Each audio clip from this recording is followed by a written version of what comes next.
I wanted to tell you guys about my mentally unstable neighbor who I will be calling Kay to respect her privacy. I don't want to call her crazy or anything else that contributes to the stigmatization of severe mental illness. This story isn't going to be exaggerated to be more creepy or anything like that. It's just what happened. We had just moved into our new home, which we had recently built in a town in Texas. It all started when my parents began finding small pills scattered around our backyard near the fences. Just a few here and there.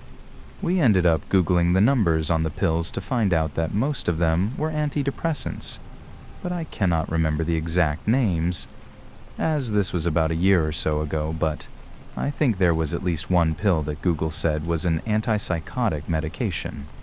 We were pretty confused, but mostly worried about our dog eating them before we could find them. This kept happening over the next few weeks, and then we found unopened water and Gatorade bottles thrown over our fence. The side of the house this was coming from had a somewhat empty lot next door. We had soon-to-be neighbors building their new house there, but it wasn't like the construction workers were throwing their trash over our fence. These bottles were unopened and full. For reference, Kay lives a few houses down from mine on the corner. Between our house and hers are 2 empty lots. The lot closest to us had a new house being built there, and after another week or so of this came the fights, or maybe incidents, I should say. Kay would routinely storm out of her house and go yell at the construction workers. I don't know why exactly, but apparently about nonsense things. Sometimes she would yell from her yard, and sometimes she would walk into the lot to yell. There have been several occasions where she was seen yelling at no one, just standing in the lot or walking around the construction supplies and arguing with herself. By now, most of the people on our street knew of her and were afraid of her. Up until this point, I had never seen Kay. I attended university an hour away and was only home on the weekends. One weekend, my parents left me home alone in the middle of the day. I think they were at the gym or the grocery store. I'm the only child, too. I had just gotten out of the shower and walked downstairs to hear yelling. I peek outside the windows to see a middle-aged blonde lady arguing. I couldn't see who she was talking to, but I could hear another male voice. Now, I had not met Kay yet, but I also hadn't met my new neighbors. But my parents had, so my first thought was that this was the new couple building next door. My new neighbors. It seemed like they were arguing about the house. After a few minutes, the blonde lady walks away, and then a couple came out of the unfinished house and got into their car, parked on the street. I'm really confused at this point, especially when the man walks over to my door and rings the doorbell. I'm very introverted, so I opted to not answer the door.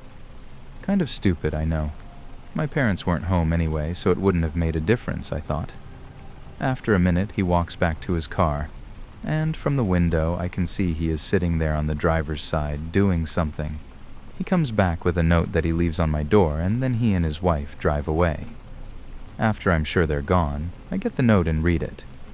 Apparently, my neighbors were checking out the house when they saw Kay, the blonde lady attempting to get into my backyard. They confronted her, and that's what the yelling was. In a rush, I sent a pic of the note to my mom, called my mom, etc. She didn't seem that worried about it, but I knew that we always left the back door unlocked during the day. If she had gotten through our fence gates, she could have easily walked inside the house while I was home alone. After that, my stepdad got some new locks for the little gate doors at the front of our house. Things continued like this for a while, with Kay trying to get into our backyard, throwing pills and water bottles over our fence. A couple times she was rummaging around our front flower beds too. There was one instance which really unnerved my parents.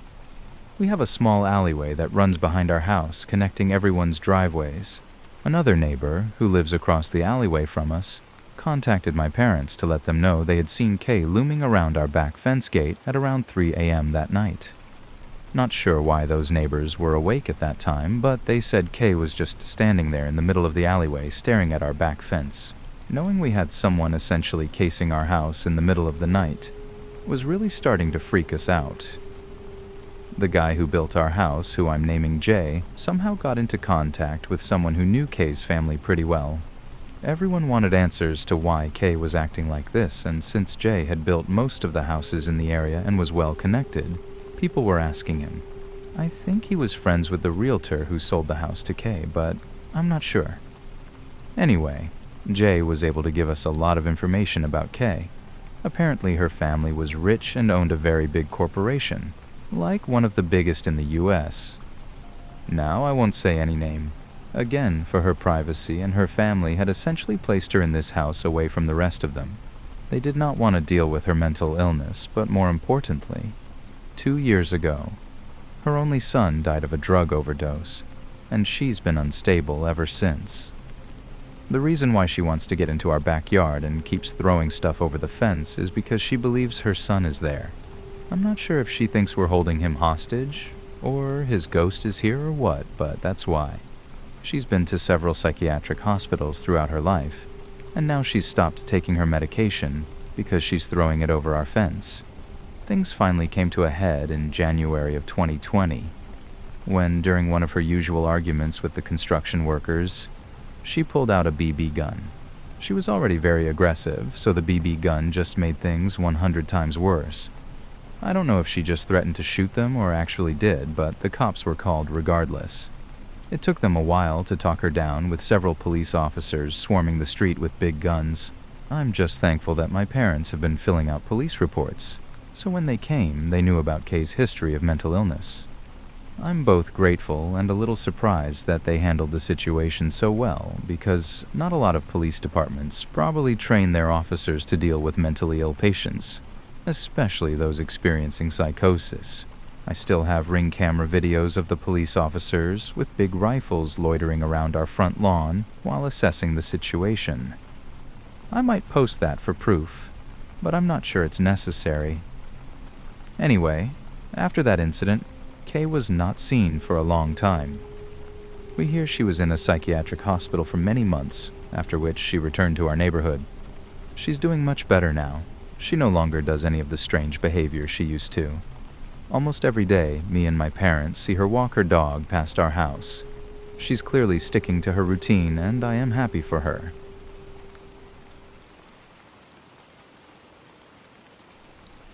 This just happened, and I'm sorry it turned out to be a long story.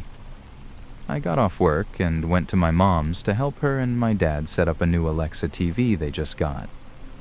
It ended up taking a while because we had to run to the store to grab an adapter, so I didn't leave their house until about 8 p.m., and by the time I got home, I recently moved a few weeks ago and lived alone. It was close to 9 p.m. and pitch black.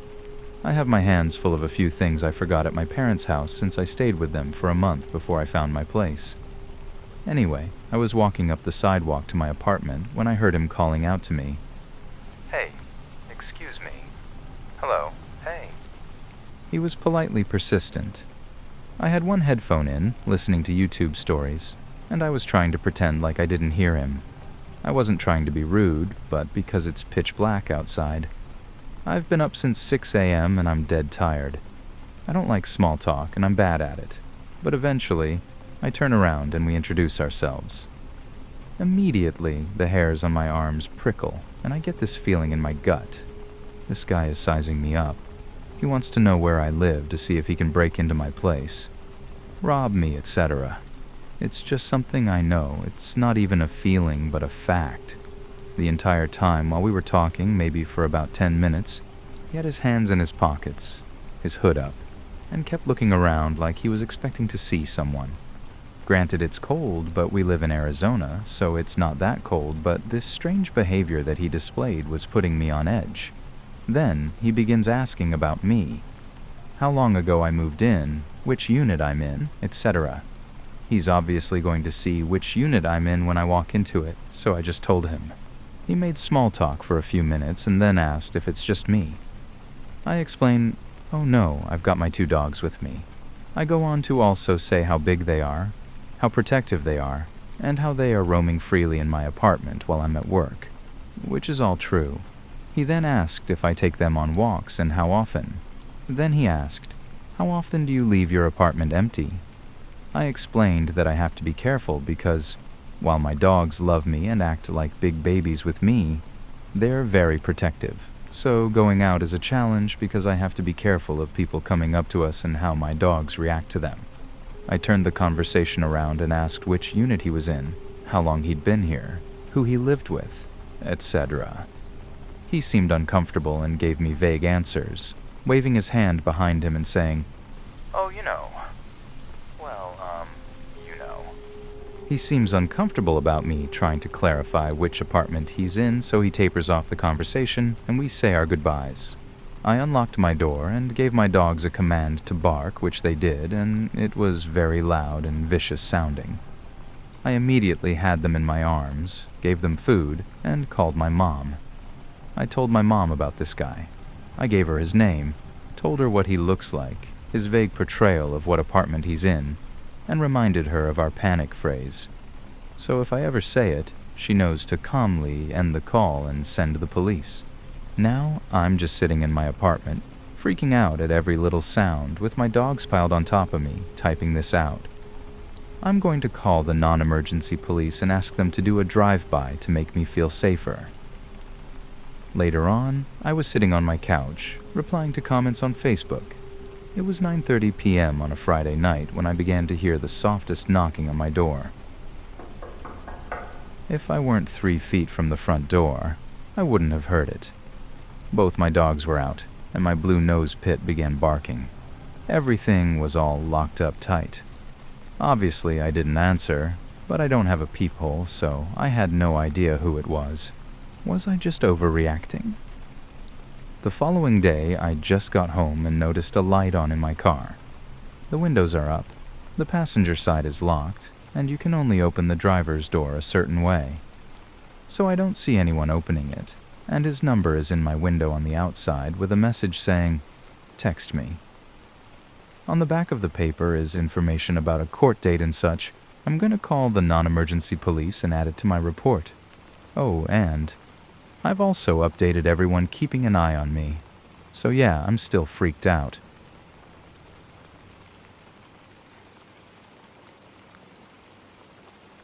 During my senior year of college, I lived next door to a really weird dude.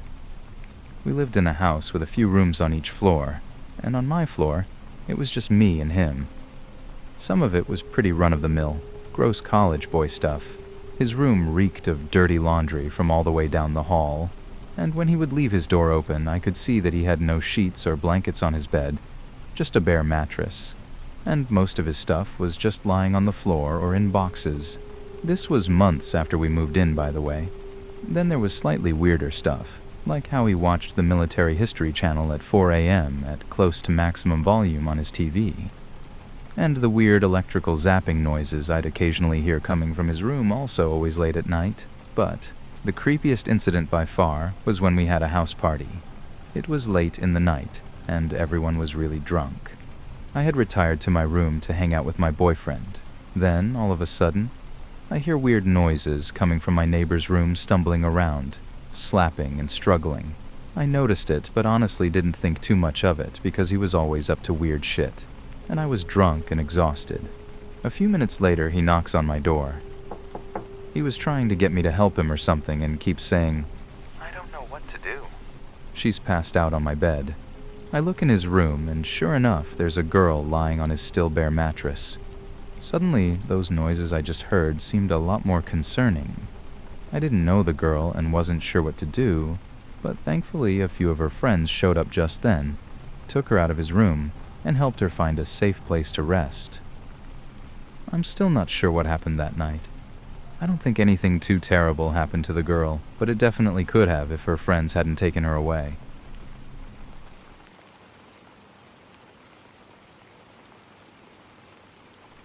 So normally, at night, I put a big box fan in my window. It's loud and keeps my room cool. I've always been uncomfortable about my neighbors being able to see me through my window, but I never really thought they would do anything more than an accidental glance while I was sleeping. Well, last night I got into a little scare when I saw my neighbor in his house with his light on, staring into my room. I just brushed it off and thought maybe I was just seeing something somehow. I checked again, and I definitely did not just see something. He was still there and didn't even turn back. He was just staring into my soul while smiling at me. Our neighbors have always been a little weird, always doing little things like watering the grass while it's raining, and they smoke and drink a lot as well. This was a very unsettling experience, and I'm only 14. What could or should I do to stop my neighbors? They've always been kind of weird and creepy, but not to this extent. I might just be overthinking this situation, but it creeped me out so much. As much as I want help for this, it's also kind of a creepy story, but not horrible. I've been in scarier situations.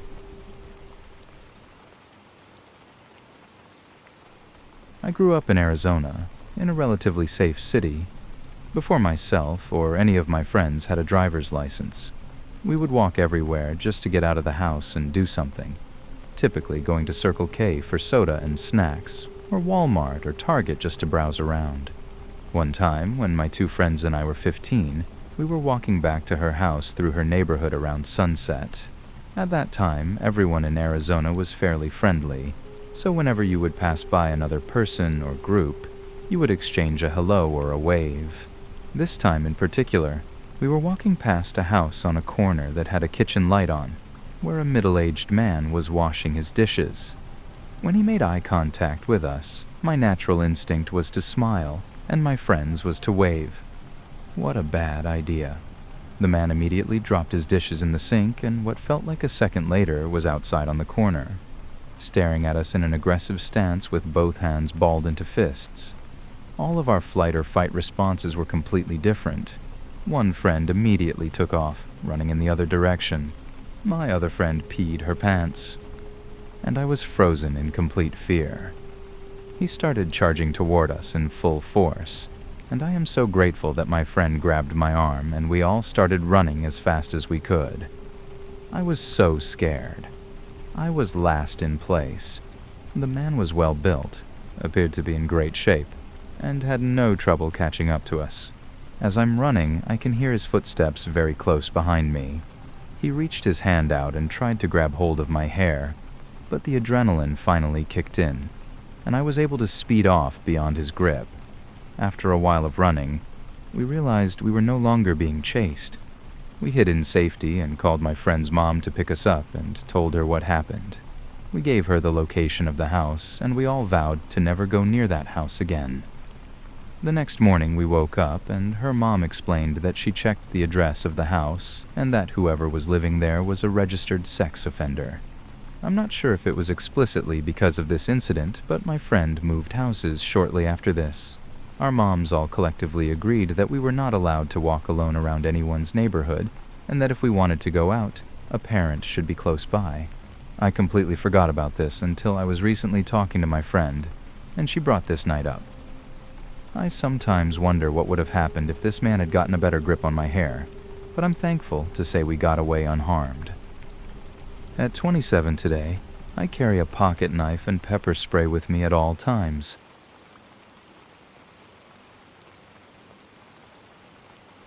When I was probably 13 or 14 years old, one of my best friends lived about a mile from my house, so naturally she and I used to walk to meet each other regularly. Once, I went over there late. I can't remember exactly why, but our other friend who also lived nearby had walked to meet us as well. We probably smoked a little and had a drink because at that age it's scandalous, fun, or exciting. So, anyway, I walked back to my house late by myself. It was probably about midnight. A man pulled up in his car next to me and insisted I get in the car so he could take me home after I'd explained what I was doing. Something about his behavior told me he was not trying to be kind. I dismissed him several times while he tailed behind me slowly in his car. Eventually, I did the classic pretend to be on the phone trick, naming my exact location and describing his car while I faked going home by ducking into a nearby house's backyard. Surely enough, he sped off as soon as he heard me giving his car description. I still wonder to this day if I could have been abused and murdered or something. Hopefully it's more innocent than it sounds, but if not, I hope he didn't harm anyone else. I lived in a cul-de-sac when I was about 8. My parents were friends with all the people there except for one family. There were 2 guys and I think their mother. One guy in particular was a Marine and was home for some reason. At the get-togethers we would go to at our neighbors' houses, They would always talk about the Marine guy being weird and how they got a bad vibe off him. I didn't really listen to them, because when I was a kid, I always had this thing where I thought everyone was nice and a good person, and I didn't listen to them. I thought they were the people being irrational and not giving him a chance. Well, one day I was in my front driveway playing basketball by myself after school. My brother was in his room, and we were home alone as both of my parents were working and would be home soon. The Marine guy came up on a four-wheeler asking if I wanted to take a ride. I said no because I genuinely didn't want to, but he kept asking me. He was very persistent. After about 5 minutes of please and come on, he left. My parents were shocked when I told them, "We just recently saw his mug shot on the news. Turns out he's a child molester."